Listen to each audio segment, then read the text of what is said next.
space, communication. These will be among the main topics for dialogue.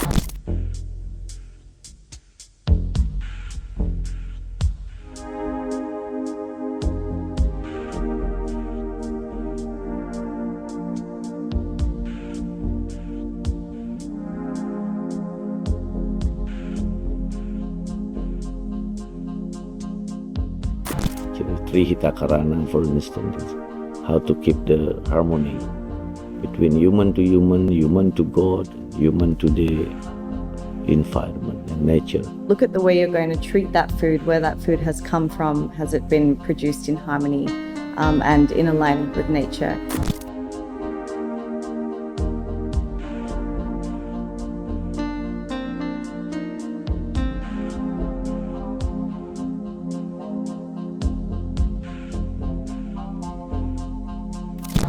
Tjok Ibah, Maya, great to see you. Thank you so much for coming on. I appreciate it.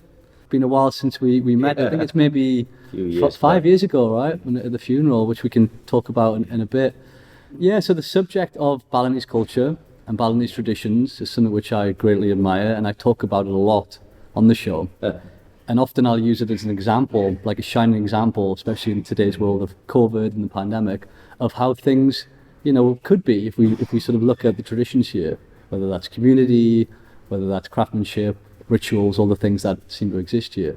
But I know very little about it, really. And I thought, okay, I need to get some experts on, and I think I've probably got the two best people on the island to really sort of give some insights into, the traditions and ways of life in Bali here. So, yeah, and maybe before we get into that, could you guys just give us a bit of background into your story for anybody that's maybe in London or New York that hasn't been to Bali, just kind of your history, maybe a bit about your family and what you're doing today.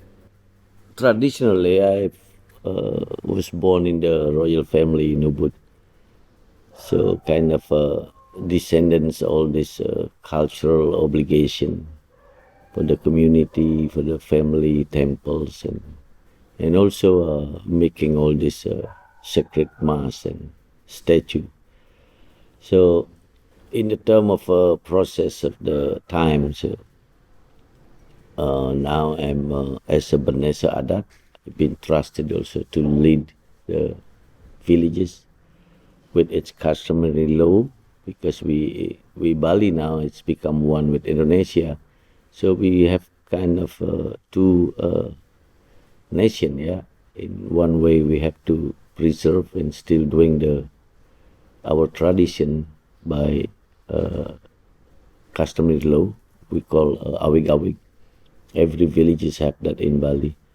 It's more than 1,700 villages in Bali that still exist.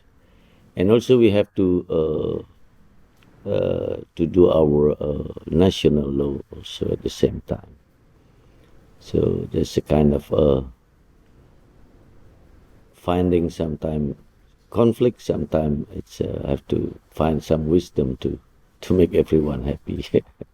Wow, 1,700 villages in Bali, that's incredible. And yeah, I guess that sort of sense of community that we have here, and I think because there is a lot of issues now in the world and people are looking at new systems and better ways of doing things, and this, people are talking about capitalism or socialism or this sense of sort of more meaning within community. Sort of these micro communities within Bali, generally, do you feel that's a very harmonious way of, does that work? Do you feel that it's harmonious, and is it something maybe we could look at in other places in the world, more developed places that we can look back at, that sense of individual communities all sort of in one small area? As long as the government regulations still respect the differences, because almost in every villages in Bali slightly have some different culture and tradition in terms of practicing the ritual, ceremony and offering. So that's the complexitas of Bali. It's if you go to every villages, they have something to offer you different from other villages in terms of dressing, in terms of ceremony, in terms of the temple. So they all have a characteristic because of the complexitas of the, if we're tracing back about our culture, actually very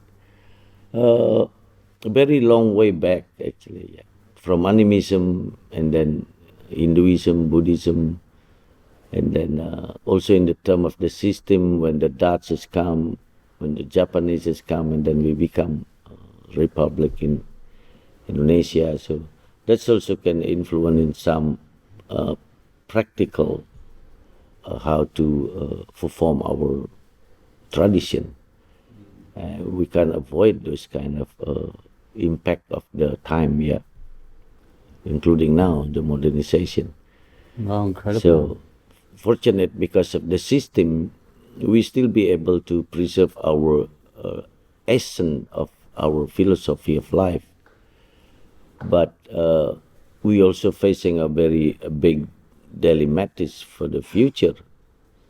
If this principle not harmonies with the government progress and programs, especially in the term of infrastructure, because in the philosophy that been maybe all over the world, it's very universal thing actually. Trihita Karana, for instance, that's how to keep the harmony between human to God, and human to the environment and nature. And it does only become a slogan more than the practical thing.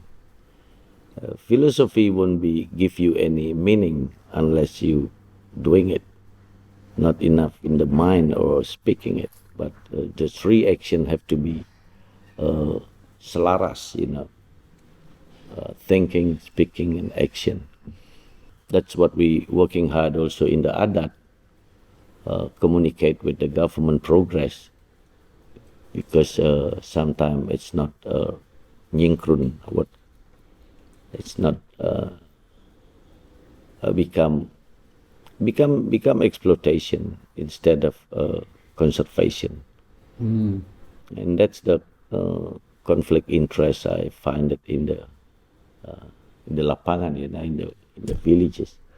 So in terms of culture, Bali has to be always become the end of the one-way journey of holiness from the prehistory. Because that's why in Bali, after Bali, there's a Wales Strait that is already a New Guinea, Australian land. Yeah. According to history, like Bali, Java, Sumatra, Malaysia, long time it's one island, Irian Jaya. So it's called Long Snack Island, one benua. I didn't know that. And when did that change then? When did it get Well, separated? when it's the time of naturally, the ice planning, all this nature change. Oh, so okay, so physically it was connected and then yeah. it's broken. Oh, wow. So that's why the holy people from India, from China, from everywhere always trip to east, which is for the holiness journey. It's a story I had from the ancestor, that why most holy people just end up in Bali. So that's why in Bali almost you can see all culture of the world in different way.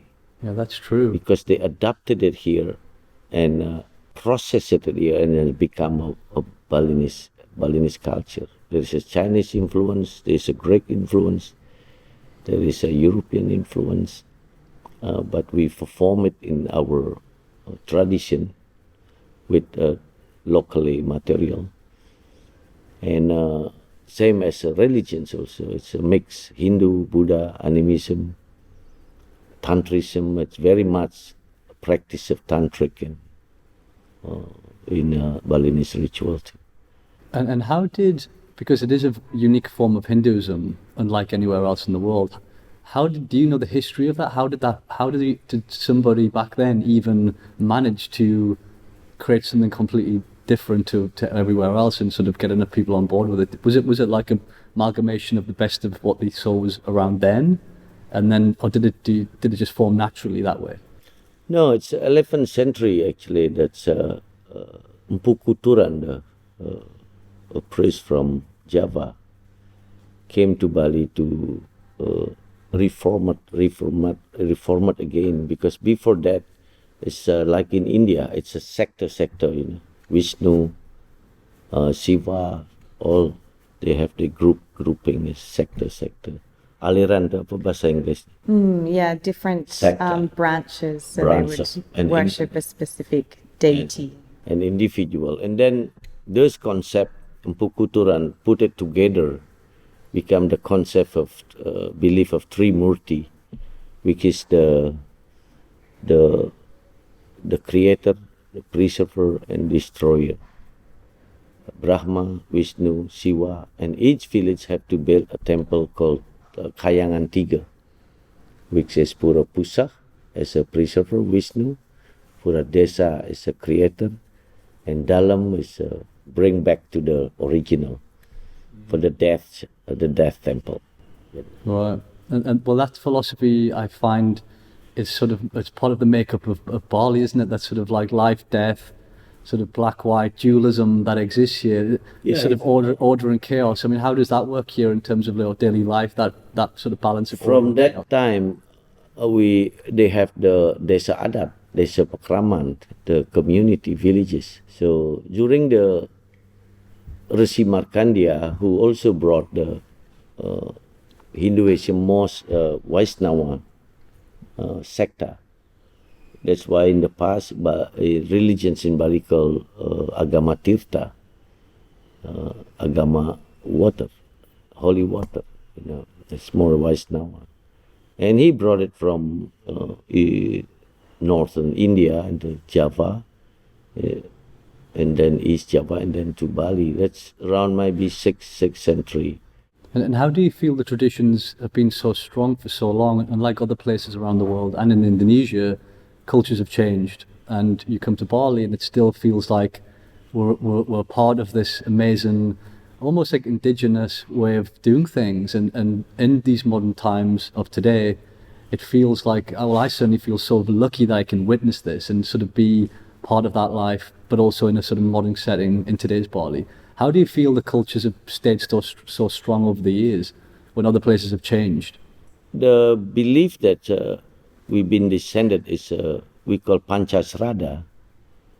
Panchasrada is a belief in God, the supreme God, belief in Atman, the Roh, the soul, belief in the law of karma, and then belief in moksha, and belief in reincarnation.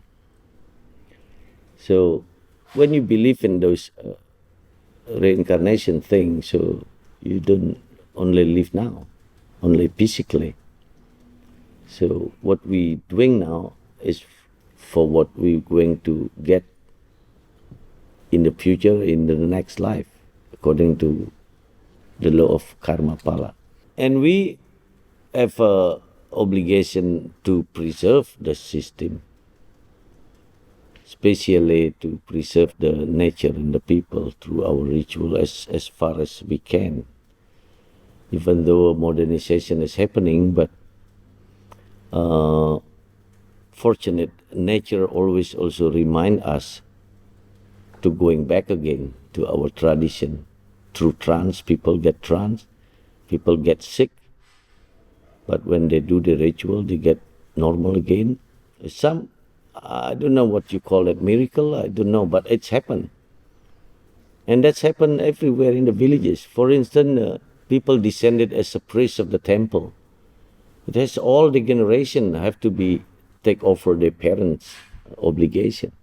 Wow, so that sort of invisible world that exists here, which I, before I moved to Bali, I kind of, being a Westerner, thought, okay, that's not real, your spirits. Yeah. And then it was actually the week that we met. Yeah. I was fortunate enough to film the funeral, and I didn't really know what it was. Pa Henki, who invited me, said, okay, do you want to come and film the funeral? And I just thought, okay, it's a funeral. Didn't really look too much into it. And then I arrived and I was like, okay, this is not your average funeral. It was a huge thing. And we went the day before into the Pura to film the cooking. And I sort of walked in with the camera. And as I walked in, I kind of like felt something physical on my chest. And I thought, oh, it's just like a panic attack or something. I didn't know what it was. It was kind of physical. Yeah. And I turned around to Henki and he was like, oh, do you feel something? And I was like, yeah. And he was like, I kind of feel that too. And I was like, but I couldn't work it out in my mind because this was happening. I wasn't imagining it. And then there was a lot of priests who were doing the prayers and all this. And I looked up at all of the decorations, and I was like, carry that tower, you know.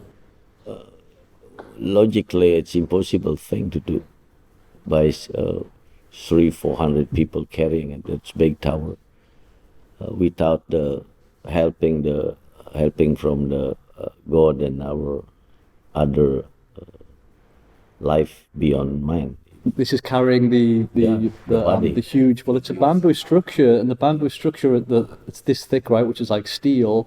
I think there's probably, I don't know, 12 that way, 12 that way, and then there's a huge wooden structure, and it's rock hard wood, and you've got like 30 guys carrying it, which is, as you say, it's physically impossible. I'm as a Balinese, I grow in Bali. In this time, sometimes I questioning myself, how can that happen? Even though I'm doing the ritual, leading the ritual, not doubt about it, but how that can happen. And that's kind of question that make me to dig again the source of it, you know, the source, the essence of all this lifestyle of Balinese people, between the harmonies between business, social, and ritual, spiritual. How to balance this? Not just enough in your mind or theory, but you have to practice it. Philosophy doesn't mean anything unless you're acting it. And that comes in the form of daily rituals, constantly living in that world, and discipline, and sacrifice, and all the things you need to do to live that. You would be surprised if you ask the villagers who making offering. If you ask what it means, they don't know. They can't explain what it's meaning, literally, detail. But they don't need to know. The feeling that they have to. But the action, the offering that they're doing with their sensory, with their consciousness, not because of fear, not because of they're going to get charged or something. This kind of thing that we have to bring up again about awareness and consciousness for what you think, you speak, and you're doing it. And our culture actually practicing that unconsciously. The villages go through the process, because we only have process in life. There's no result. That links back to your question about duality or dualism. In order for there to be this harmony, there has to be a sacrifice, right? And the sacrifice is not always in the form of something dying per se, but it's sacrificing your time to make an offering, or to be in the kitchen preparing food, or to be with your community and contributing to things like that. I think it all plays a role. There has to be a bit of both. You might have to sacrifice some of your daily pleasures in order to do something that in turn gives back to nature, or gives back to your faith, or gives back to your community. And by doing that, I think there's a very strong sense of the Balinese community being custodians. So the reason that I say this is from my experience of living in Australia. So for those who may not know, we are father and daughter. My mother is Australian, and we spent as a family quite a bit of time living over there. And the energy there is just so incredibly different to here. And I spent a lot of years in Australia battling with that, just trying to figure out why I didn't feel alive, why I didn't feel part of a community. And then when I came back here, I realized that through day-to-day actions, through ritual and things like this, you automatically become connected, connected to other people, connected to the land, and connected to your faith. And I think that creates, this is just from my experience, a collective vibration that is different from other places in the world, because you're immediately entering into a place where worship is happening all the time. And there's a balance of negative and a balance of positive, and everyone is kind of operating automatically to the rhythms of nature because of the fact that the Balinese calendar is connected to nature, because the rituals are connected to nature and things like this. And so when you try and go against the laws of nature or against the laws of the spirits, you could say, I guess, then things can start to go wrong or not feel right. And because we have a connection that other places in the world might not have, we then know, okay, we need to start again. We need to look at our actions again and see perhaps where we're going wrong. Whereas in Australia, when things would go wrong, I would just sit there and go, why is everything going wrong? But not actually do anything about it that went beyond my personal kind of realm. I would not sit in a park and think, have I not been giving back to the spirits of this land? Or I just wouldn't have these thoughts because I'm not a custodian of that land. That's not where I belong. So from the perspective of someone who has experienced two very vastly different cultures, I really think the collective energy and the collective kind of worship makes a huge difference in that way.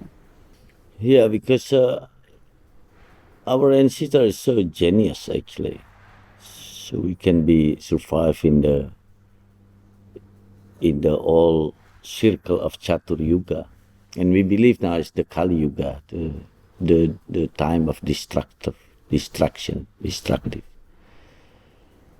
And I think it's only in Bali we still connect to what Maya mentioned. We're still using the law of the universal. We call Dewasa. Every time we do some ceremony, we have to find a good day for something activities, and that's a very complex thing. And that's we call Dewasa, that related to the law of the event, and that's very complexitas thing. And then law of mind, and then law of karma, and then law of that people make in the physical thing. So all this has to be considered in the action of the ritual, ceremony, whatever. And that actually, literally might be not everyone Balinese can explain that, but in the process of ritual, it's some, we call yasa kerti, it's some a rule that they have to follow it. Their behavior, their thought, their speech have to be not control, guidance, yeah. Because most what you seen in the ceremony is the practice of bhakti yoga, karma yoga, and few people doing the jnana yoga, which is the leader of the ceremony, like the priest and everything. When someone have problem, they ask to the priest. So, and then the Raja Yoga, it's a very personal thing again. It still exists, but in Bali, more sacred, more powerful thing. So there's a real deep connection with nature here. Very much. And which I think in today's world, there's a big disconnect with nature, and I think the pandemic has shown that we're trying to control nature when we can't really. As humans, we're not that important. We're just one small piece of nature, but we think, like outside of Bali, the general perception of the human race today thinks that we are the center of the universe. Humans can control everything. We're here for a reason, when actually we're a very minute part of it. And I think that balance has been completely lost. And I'm seeing more and more people now trying to reconnect, trying to reimagine a better future. And I think there is so much to learn here that I do feel on many levels that we need to really dig deep into this culture and look at these traditions and why they've lasted thousands of years and why they're vitally important, that we somehow in the West reconnect with this, because I think we really need to, I think not just us in the villages have to be conscious and aware. Also politicians, who's government, they have a big role for that. But in the term of the Shastra of the destructive time, Kali Yuga, is the greediness, the destructive thing, the unmoral thing, it's dominated, And that's what we have to be aware of our children to the future. Because according to law of karma, you can be one of your grandchild of your son in the future. You have to prepare now for your next life. Wow. And what, in order to, do you believe that if you do more good in this life, you will have a better life for the next one? Is that how that philosophy It's works? already the rule of nature. You don't have to discuss that. Okay. You have to plan rice, you will get So you rice. have to feel it and then just navigate through and Yeah, that's what our problem now. We think too much. We try to analyze everything to make sense for ourselves. But when nature is very very honest, when you plant rice, you will get rice. When you doing some good thing, you will get good thing. But when you get something good, that's where you have to think. It must be some good thing I done in the past. I should keep this good thing. Sometimes you forget because you done a good thing in the past. You have a good life now, everything easy for you. And then you forget, you start to be greed, you start to be proud of yourself, and then you lost that good seed that you've been planting in the past. wow, it's incredible. And just going back to what you spoke about before, because as you mentioned, we can't imagine that, and we can't. There's no even words to describe, being part of that, embedded in nature, and just feeling we can't, as physical bodies, we can't really sort of have the word. You said you can't even explain it yourself. Like, do you when you do sort of operate on that higher level of frequency, and as you mentioned at the funeral, it's physically impossible for 30 people to carry that huge, what is it, like 10 meter high statue? Yeah, 25. The higher was 27 meter and 30. And I've seen that with my own eyes, and I felt that it's that's impossible, but it happened. And what I noticed was a lot of the people who were actually quite old, and some of them were falling down. I thought they were like having a heart attack, but they were just in such a deep state of trance, they were just getting carried away and putting water on them. And like, when people get into that state, are you conscious that you're there, or it's just black and you're gone? Like, how does that feel when you're in You're trance? only conscious of your have to get this tower to the cemetery. You don't think yourself. So when you see people who are literally passing out and their eyes are white and and then in such a deep state that they can't even walk anymore, are you still there, or is it like hallucinogenic? Like, are you in a different sort of like frequency outside of the physical realm? It's hard to explain in that situation because you're not thinking. You're conscious, but you're not thinking. You're only using your feeling, your heart, Vibration. to be able to, we're not thinking. That's why the process before we carry that, we all go to the temple of Dalam, Pura Dalam. We all praying, and they all being spread the holy water, and they have to scream 3 times with gong, boom, boom, boom. Wee. So actually, after I try to find out why we have to scream when we start to carry carrying a heavy thing, we have yes. Actually, I've been learning silat in the first, the art of, when people hit, you have to scream, you have to speak out. So when your chest is empty, that's the bigger power. Especially when you hit your enemy, when they take in the breath, you can hit them, they collapse. That's the weakness. So we start now to find all behind the culture, behind the philosophy that we're doing the practices. Now the young people is very critical. They asking you question, why, and that's the big challenge for me at the same time. Instead I'm saying, oh, that's already, just do it, don't ask any question. It's not enough now. So you feel in today's digital age, and Maya, you're obviously younger, younger generation. Are you seeing now people your age or even younger than you, the generation below, feeling a little bit, we're in a new world, it's digital, this isn't really important anymore? Are you seeing that? Could this culture potentially fade? I think what I see actually is a great pride in the culture, particularly online, digitally. I think people are asking questions, but they're also getting answers, and they're also spreading those answers. So on social media, of course, you get all your influencers and all of that kind of stuff, but there are also a lot of pages that are spreading information about Balinese culture. Yeah. Because the young people, I think, we look globally, we look at our world and we're thinking, okay, what have we done? And how can we change that? And now we have a platform to be able to share that to people who are perhaps maybe not thinking about that, because the internet is a realm where everything kind of comes together.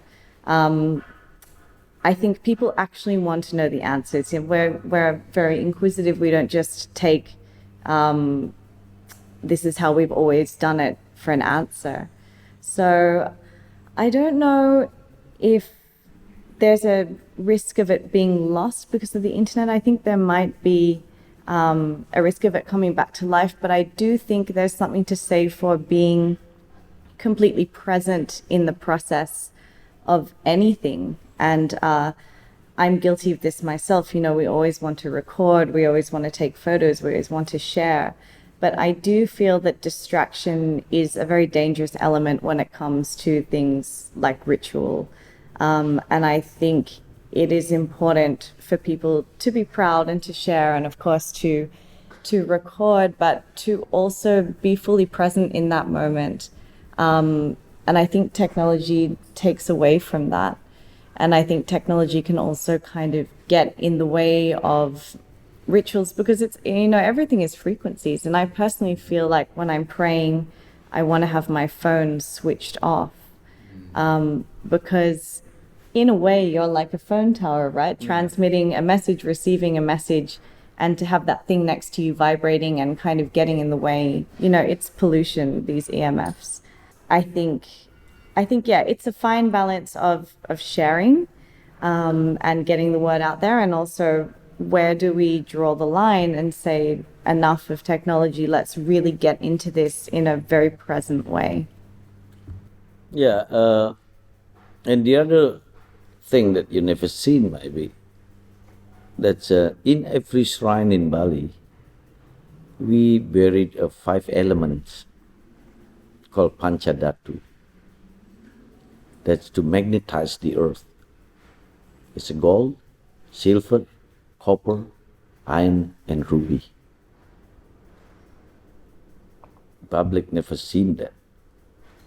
So in every 30 years, we bury it again, put it again, to magnetize the earth in Bali as part of our respect to the earth. And that's still happening now. Wow, and you feel that that's just a form of offering, a deep offering that maintains balance? Maintain the earth. Yeah, scientifically, I can explain the observing and then the spreading. It now depends on you. If you connect to it, you will get it. But that notion, what you're talking about, distraction and not being present, I think even people that aren't in Bali that are trying to create something, if you want to really create something meaningful, you need focus, and you need to sort of really get into that deeper level of flow, let's call it, that people might be familiar with. And when you can't really, what I found is you can't get into that state of flow if you're kind of like distracted and you're checking, you're like, I'll just have a look. That's not when you make your best work. And I wonder if there's a similarity to what you're saying. To really connect with something greater than you do need time and focus and ritual and these things. It doesn't come easy, so yeah, and you need guidance and knowledge. That's another thing that also can lose the taksu, the magnetized energy, when people try to be innovated the art or the building or the what you call kasali or all this system. Sometimes people don't understand it. They try to make something different, but look Bali, and then they exploitate the culture because they don't understand the truth of it. Yeah. And this is the dangerous thing. like a lot of investor now finding a building and so on. If they know that's because Bali Island and the people and the nature of Bali attract them, want to be here, they're supposed to be also respect the culture, the local culture, not making somebody to be Balinese religious, no, to respect the culture and the nature of Bali through the ritual. Respect the earth and the sky, because that's the metric of environment here in Bali. It's already built. And do you feel with the modern times of mass tourism, did more people coming than ever, or certainly before the pandemic, do you feel things were harmonious, or do you think it was starting to become quite imbalanced with what you were seeing? Villages don't have enough power because the government have the rule of to make the decision. So that's why we have some conflict interest between conservation and exploitation, between spiritual and economic. Yeah, that sounds like a challenge because it's so vastly different if you go to Jakarta or Java or here. It's like, even for me, just the economics is one side, but the physical sort of like being, like when you arrive in Bali, before you even see anyone, you feel a certain energy. And maybe when you go to Lombok, which is only a stone's throw away, it feels different. Like Bali has something unique here. There's a different energy here. And I just don't see how people that could be, managed in the same way that maybe Java could or other ways, because it's such a vastly different place, like both physically and whatever That's you're why feeling. In every hotel, all these things, they have to have shrine to respect the culture. We don't try to make other people to be Hinduism, but we have to respect the culture because that's part of the process. Because if the 5 Panchadhatu not buried in Bali for the future, the manic ties will be gone. Because there's 5 elements. Because the concept is Buana Alit and Buana Agung. Your body is Buana Alit, and the universe is Buana Agung. Macrocosm and microcosm. Crazy, yeah, mate. And we're not much with the same element. We made from 5 elements. Macrocosm also 5. And consciousness come from the soul, spirit, Atman, Roh. Otherwise, you just statue. And these philosophies then, because they sound so deep and meaningful and so relevant to what I feel as a human race we need to get back to, is this taught in the schools when you're little, or how is this philosophy sort of educated here? This is another problem. The system also can give the impact of the people, character of the people, moral and mentally. And we don't have that education. When I was in the primary school, I got that. The history of Bali. In the system of education, it's always changed all the time, and we don't have that anymore. That's why we have to give those kind of education at home in Bali or in the temple, because they don't get that in the school, in the formal program. In the Curriculum. It's incredibly important. I think looking forward in the future. Yeah. I mean, I'm a designer, so I'm looking at ways of doing things better constantly. And for me, it's kind of like, we can recycle, we can do these things, which is good for now. But really what we need to do is look at nature and how we can bring nature's systems into our own lives. And it seems like it's such a complex thing to do now, but then it's done every day. It's part of everyday life here in Bali. And and as I mentioned, I feel we do need to not necessarily like go back to old times, but we can learn from this wisdom. And on a global level, how could we bring that wisdom into the future? Whether that's nature-based technology or these things, but I think the philosophy that we need is already here. That's my belief. Yeah, if every personal, we can't wait, we can't wait anyone. If everyone try to be aware and conscious with those philosophy wisdom, and you have to spread it around individually. Because nowadays it won't connect in different energy. It will be destructive, fight, war, aggressive. Yeah. everyone want to be win.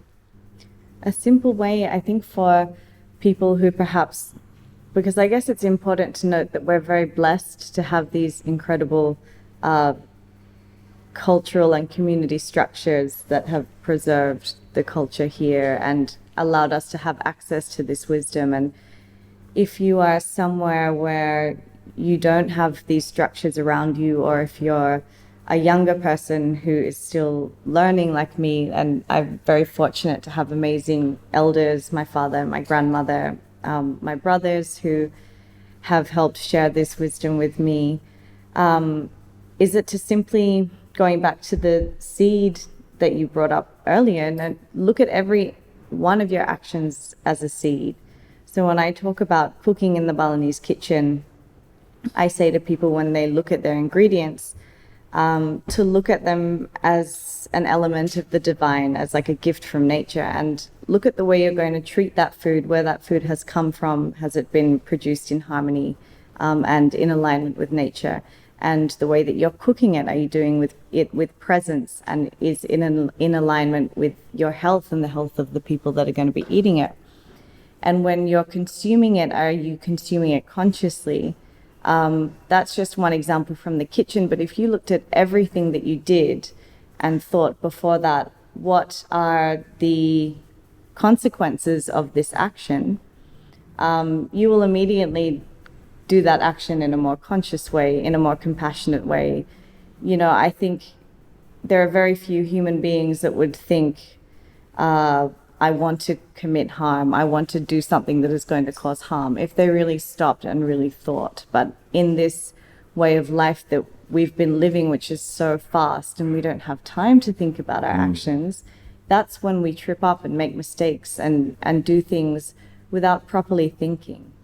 Or we're too much in our heads about things and we're not thinking from our hearts. I think that's another important thing, is that yes, it is good to have knowledge and wisdom, but if you are putting that out into the universe in a way that is for self-benefit or is to harm other people or to commit harm, then there's no point in having that knowledge or wisdom. There's no wisdom. So it's about connecting the head and the heart and then the action through the body. And if you're doing that with everything that you do, you immediately create, a different vibration.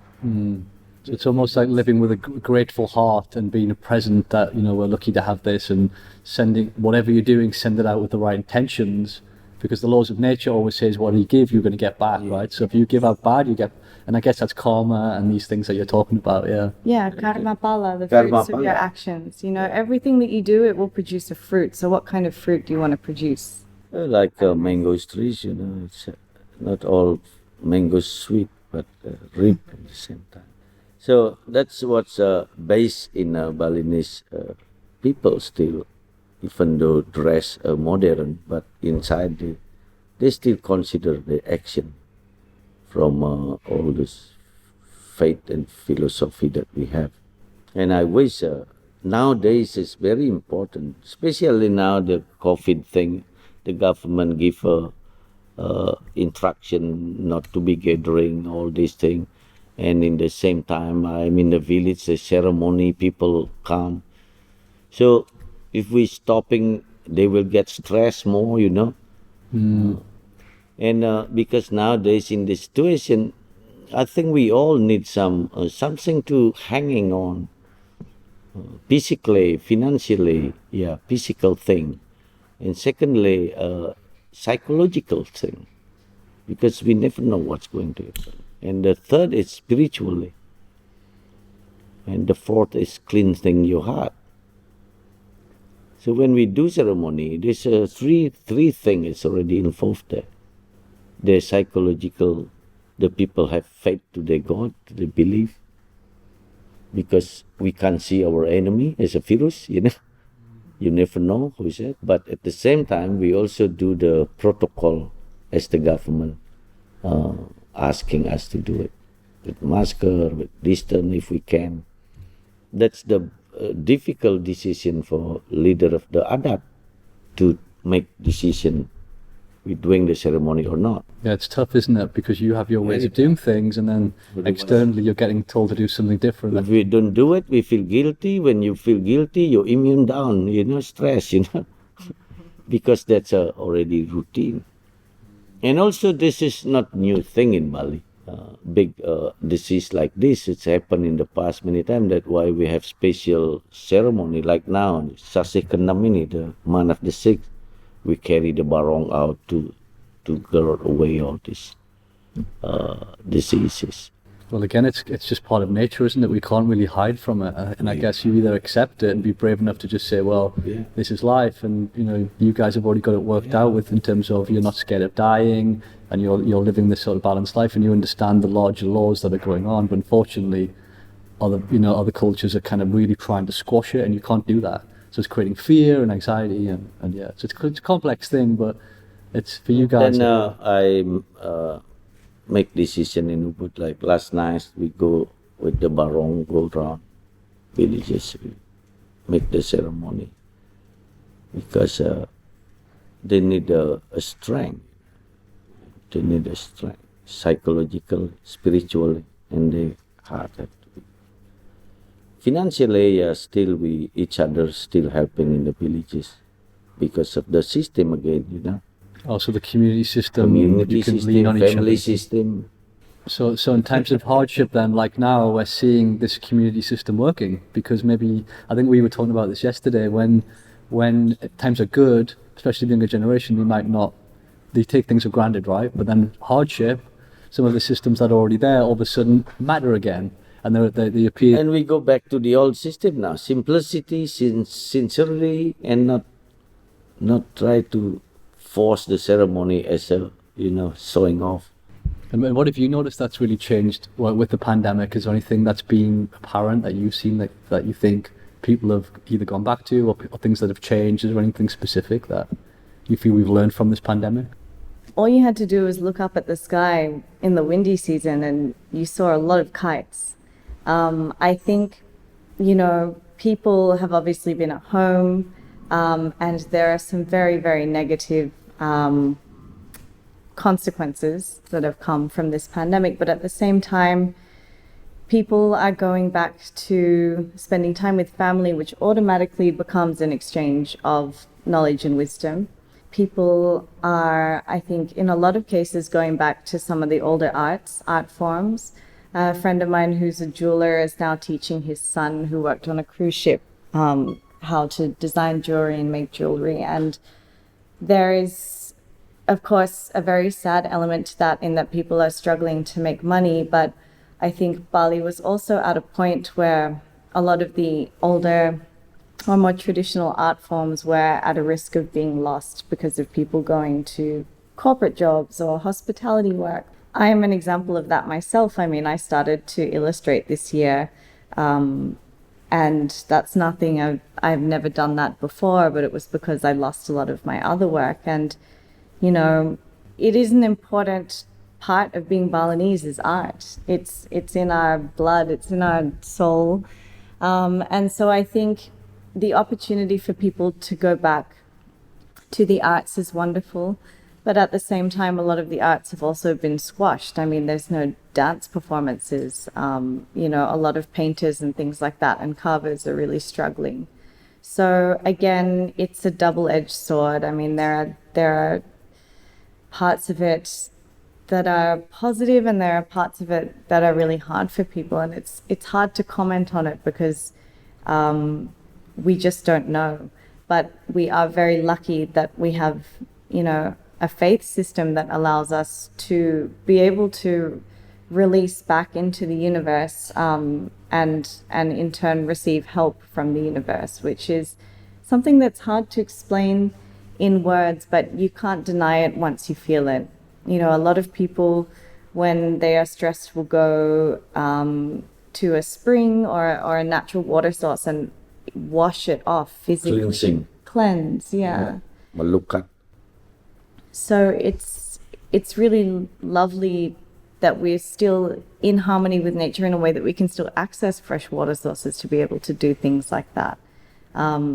Also, a lot of people I've also noticed are hiking and going back into nature. And that's really positive, because I think once you go into nature and experience, you know, its awe, you won't want to harm it. I think it's really important that all of the people that have been working in hotels or working really hard in corporate jobs and things like that go back out and experience nature at its best, which it is right now at its best for a long time, I guess you should say. It feels like the whole island is kind of exhaling. And if they're out there and experiencing that, I think that will be a shift in a lot of mindsets. I think after this, well, I hope that people will want to preserve some of this peace that we're feeling here right now in terms of our relationship with nature. Yeah. Yeah, that's Maya been great organizing all this with their friend and so on. So we should more now in the empirist communication instead of competition in life, you know, because nobody can live by alone, you know. Even you're rich now, and whatever material you have, you will get stressed too. So what is the material thing? It's also a very limited thing. The most important is your mind and heart, each other. And now more in the family, communicate the children, because in the past they're very busy with each other, and especially with handphone and everything. Now they don't have much money to buy pulsa, so they can atur, what to organize it when they need it, not when they want it. So I think it's very important for all of us to contemplate in this moment. But now is will be the menentukan, decided of the future. Well, I guess now there's probably the relying on tourism. It's quite clear that that's very fragile, and I think maybe a lot of people just got comfortable there, kind of forgetting, thinking, "Oh, this is the future now," and then all of a sudden it stopped, and it does open up a new space to. We should look at that way, you know. Nature makes something is to warn people, remind people, "Hey, you go too far. Wake up, yeah, Wake up. awakening, yeah." Mm-hmm. And I think that's so true. I do. Well, this is like the whole world is experiencing this message from nature now. And I think COVID is interesting because it's so close to us in that it's an illness that actually comes into our body, but it's a reaction from nature, in my belief, that there is a huge imbalance that needs to be settled.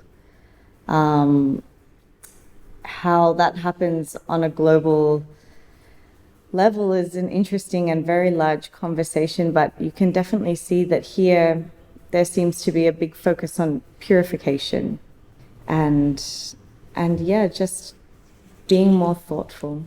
And I think a culture it's created by human all over the world. Culture, what we descended is originally is for security, physical and spiritual thing. And we have to look at that way. That's why every country, every places, we have different way of how we dress, how we perform our family system, whatever it is, ritual and everything, because every part of the world has some different energy, different climate, different thing. That's why we have the differences. We have to have some mutual respect each other, not competition, yeah.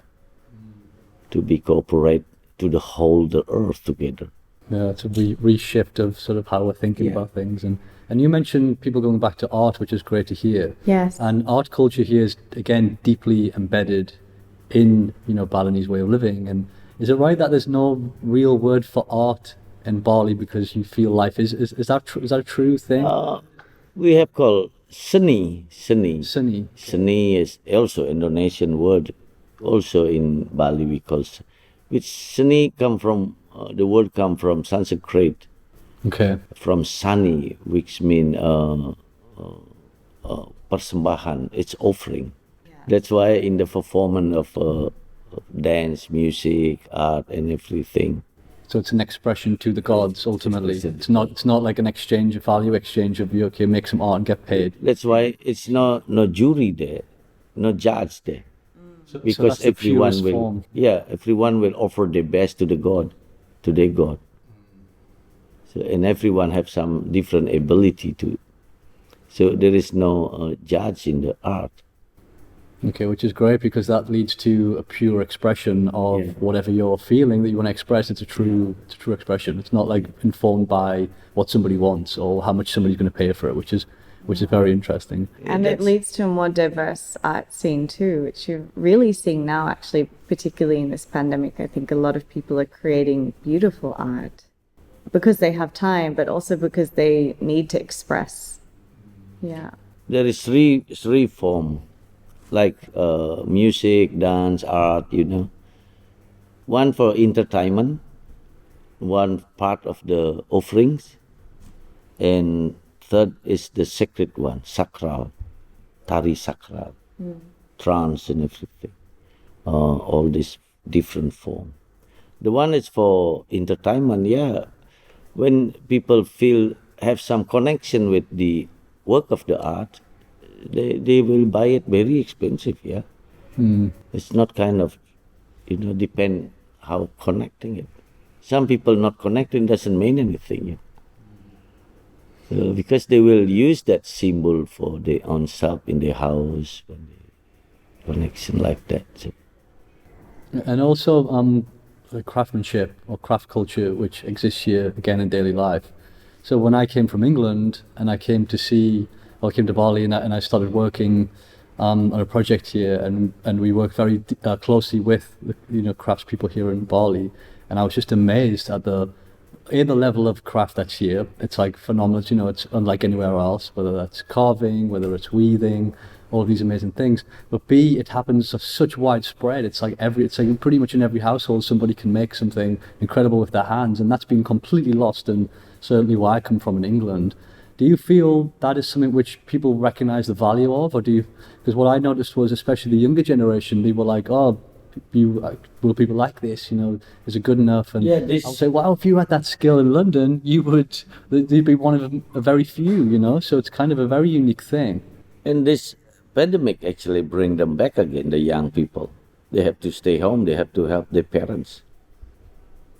Because of our community system that make Balinese very creative and full of attention by making offering.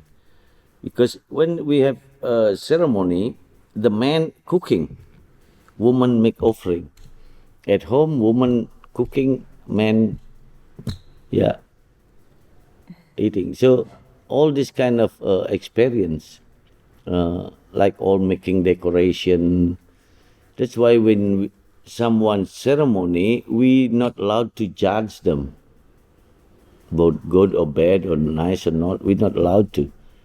Even the community work, even this look crooked, it's not for judging, because they're offering the best they can.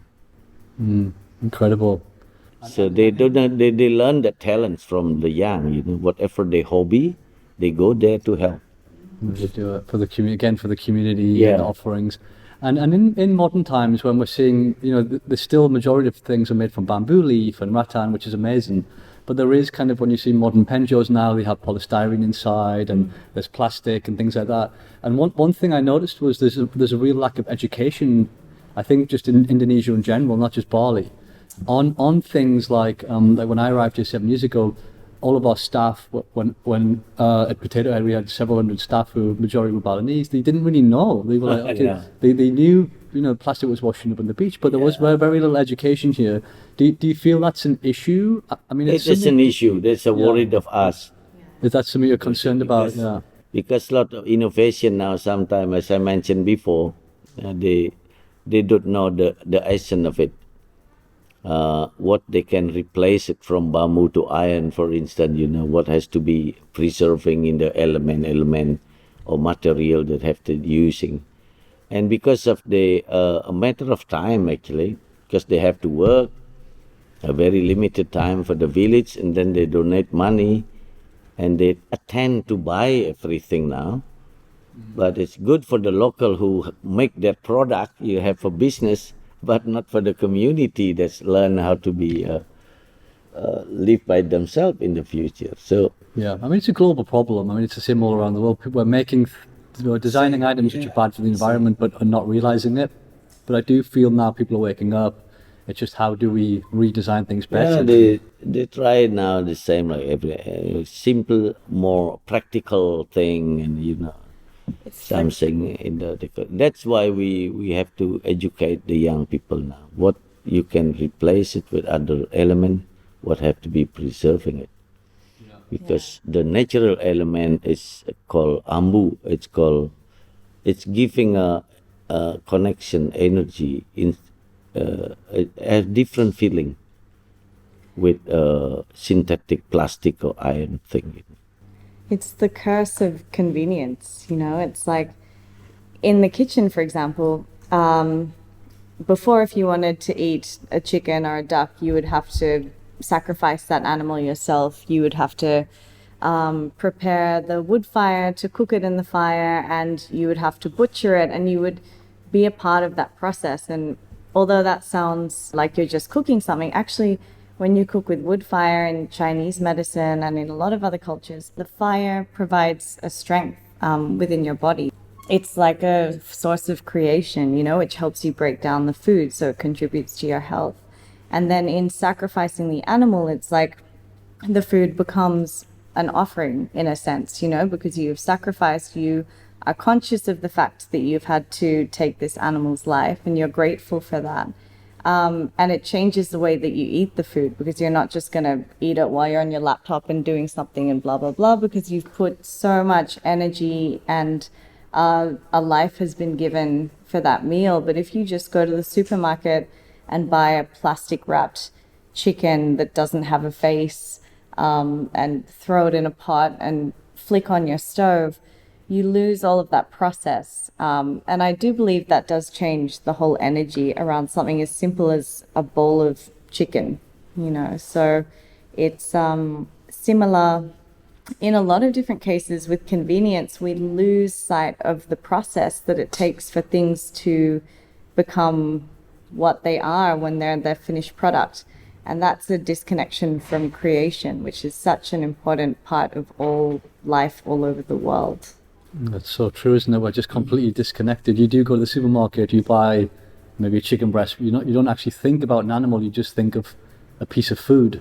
Yes. And you forget, and I guess again it goes back to sacrifice, the process, and having that deep connection in order to really be grateful for what you've got. Even a bag of tomatoes, you buy them at the supermarket, you eat out 3 times that week, you throw them in the bin and forget about it, probably still in their plastic wrapping or whatever. If you've had to grow those tomatoes, which I can tell you are really hard to grow in Bali. Yeah, I've noticed that. I'm trying myself upstairs with great difficulty. Yeah. They're really difficult. You will appreciate every last one of those tomatoes. You will cook them with love. And you will be so proud the next time you get your harvest. So basically, the more independent we become as humans, the better the planet will be. It's just about making small steps to become more independent, because then when we're doing things ourselves, we're just a lot more careful and a lot more appreciative and a lot more compassionate in the way that we do everything. Yeah, a lot of young people now who don't have job, they finish the academic thing. They come asking me advice. Yeah, I ask them, search your culture. What's behind all that symbol? Because we are religions practiced by symbol. Because there's so much meaning and connection. Because human all over the world need symbol to connect to the beyond. And even cooking, like Maya said, already starting it. What is beyond that? And that's a good time for everyone now. Contemplated it, the connection between micro and macrocosmos. Well, I think there's a lot to learn, and very much. Yeah, I was getting goosebumps half the stuff you're telling me. It's just fascinating, and I do feel there's so much we do need to look at here. Regardless of your belief systems or if you're here or not, it's just the basic fundamentals of connecting with nature, gratitude, kind of serving the community. it's so rich and so needed right now. And I'm sure, by nature have their own plan, whoever in Bali now, from everywhere in the world. So if we communicate each other to preserve Bali or to preserve the connection, the attention balancing between micro and macrocosmos, I think that's the reason why Bali is the place of meeting of everyone, for cooperation, not for competition. Wow, incredible. Well, thank you so much. I think we've covered a lot there, and it's been pretty amazing to have you on.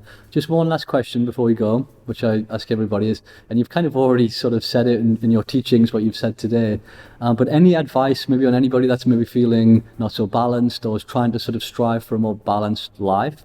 Do you have any advice on maybe for young people or anybody sort of coming through today on how they could sort of live in a more balanced way in today's crazy world? Yeah, we have to learn to accept the reality, the fact, the power of now.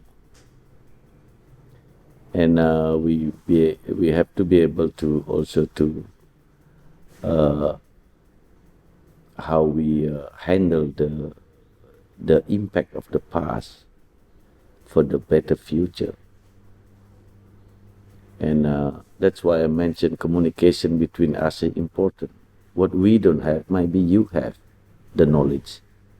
So let us all communicate to together and how to preserve and living harmoniously in differences. And don't be afraid, because fear and confuse also doesn't help much. So the fact today, how to accept reality and how to find a solution that's benefit for us and for everyone else. Beautiful. Maya, have you got any words of wisdom you can give us? Yeah, well, I would just say be present in every process of every action that you do, because there was a lot that we just spoke about. There's a lot to think about at the moment. So to simplify things, just be present, look at everything as a process, and try and think about the seed that you're planting and what will come from that. And I think if you just look at everything you do as an action that will have an ultimate reaction, you will be a lot more thoughtful about what seeds you plant for the future. So there's a lot to kind of take on in this age that we're living in now, and it can be stressful. So being in the present is a really nice way to not let it stress you out, but to help pave a better path. Yeah. Incredible. Thank you so much. It's been such an honor to have you here. I really appreciate it, and I hope to see you guys again soon. Yeah. Thank you so much.